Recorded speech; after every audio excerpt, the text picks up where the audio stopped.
Hello everyone, Professor Quizlook here. I just wanted to make a quick video talking about Russia's Victory Day celebration, which occurred in Moscow, Russia, and across the Russian Federation this morning. The main one is in Moscow, but there are smaller celebrations across Russia.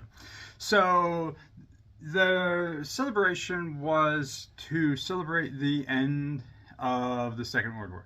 This particular one was the 80th anniversary of the defeat of Nazi Germany. So you may have seen videos, you may have seen pictures of tanks, missiles, troops parading through Red Square in Moscow, Russia.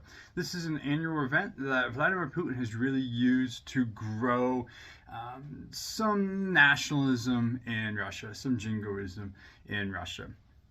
A couple interesting things about this particular celebration, though, was the size of it. Over the past 2 years, we've really seen a scaled back Victory Day celebration.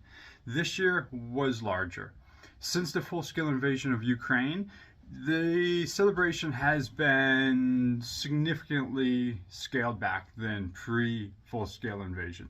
Less tanks, less troops, less missiles. This year, Vladimir Putin, those in the Kremlin, seem to really want to have a show of force. So that was the first interesting thing about the celebration.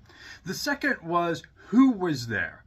So again, over the past couple years since the full-scale invasion, leaders have been more hesitant to travel to Moscow and be a part of the celebration. This year, though, we saw more leaders. We saw Chinese President Xi Jinping, which is a bit of a show of solidarity between China and Russia. Brazilian President Lula da Silva was there.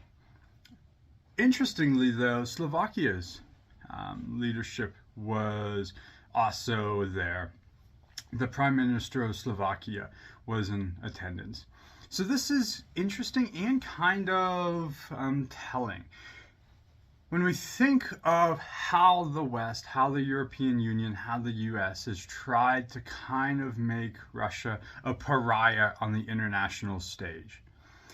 Here we have a European Union leader traveling to Moscow for the celebration.